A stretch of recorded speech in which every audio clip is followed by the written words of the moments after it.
ಇನ್ನು ಮುಂದೆ ನಿಮ್ಮ ನೆಚ್ಚಿನ ಧಾರಾವಾಹಿಗಳ ಫುಲ್ ಎಪಿಸೋಡ್ಗಳು ಸನ್ ನೆಕ್ಸ್ಟ್ ಆಪ್ನಲ್ಲಿ ಮಾತ್ರ.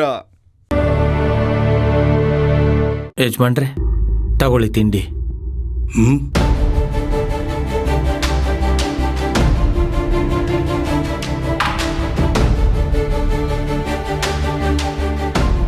ನನಗೆ ಬೇಡ ಗೋಪಾಲ.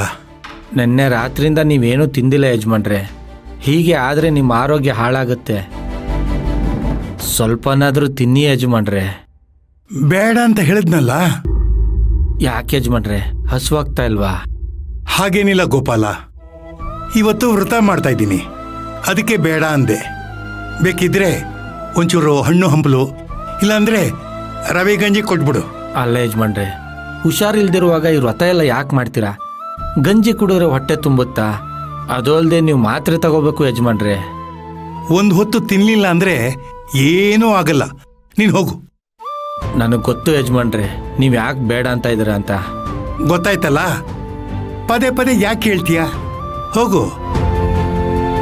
ಅರೆ ಹೋಗು ಗೋಪಾಲ. ಆಯ್ತು ಯಜಮಾನ್ರೆ.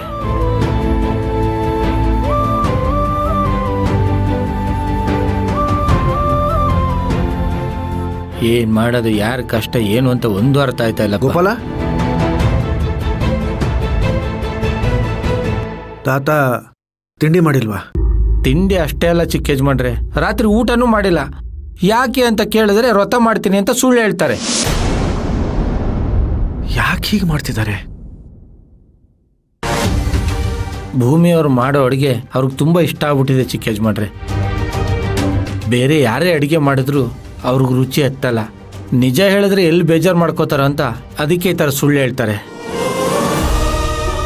ಪಾಪ, ಮಾತ್ರೆ ತಿಂದು ತಿಂದು ನಾಲ್ಗೆ ಕೆಟ್ಟ ಹೋಗಿರಬೇಕು. ಅದಕ್ಕೆ ಭೂಮಿ ಕೈ ರುಚಿ ತಿನ್ನಬೇಕು ಅಂತ ಅನ್ಸಿರುತ್ತೆ. ಭೂಮಿ ಭೂಮಿ ಭೂಮಿ ಭೂಮಿ ಹೇಳಿ ಚಿಕ್ಕ ಯಜಮಾನ್ರೆ.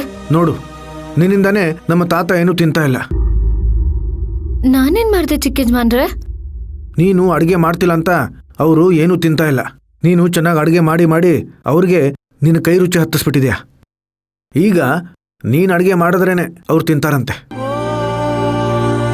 2 ದಿನದಿಂದ ಅವರು ಸರಿಯಾಗಿ ಏನೂ ತಿಂತಾ ಇಲ್ಲ. ಹೋಗು, ಮೊದಲು ಅವ್ರಿಗೋಸ್ಕರ ಏನಾದರೂ ಅಡುಗೆ ಮಾಡಿಕೊಡು. ಕ್ಷಮಿಸಿ ಚಿಕ್ಕ ಯಜಮಾನ್ರೆ, ಈ ಸ್ಥಿತಿಲಿ ನಾನು ಅಡುಗೆ ಮಾಡೋಕ್ಕಾಗತ್ತಾ?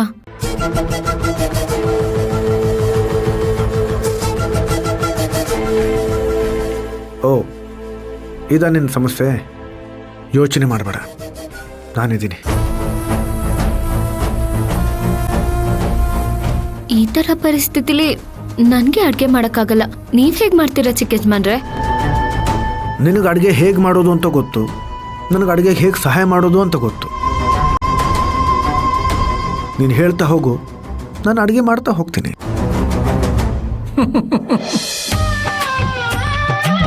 ಚಿಕ್ಕ ಯಜಮಾನ್ರೆ, ನೀವು ಅಡುಗೆ ಮಾಡ್ತೀರಾ? ಅರೆ, ಅದರಲ್ಲೇನಿದೆ? ಗಂಡಸರು ಅಡುಗೆ ಮಾಡಬಾರ್ದಾ? ಭೀಮಸೇನ, ನಳ ಮಹಾರಾಜ ಇವರೆಲ್ಲ ಗಂಡಸರೇ ಆಗಿದ್ರು. ಅವ್ರು ಬರೀ ಮೀಸೆ ತಿರುಗಿಸಿ ತೊಡೆ ತರ್ತಾ ಇರಲಿಲ್ಲ. ಅಡುಗೆ ಮಾಡೋದ್ರಲ್ಲೂ ಎತ್ತಿದ ಕೈ ಆಗಿದ್ರು.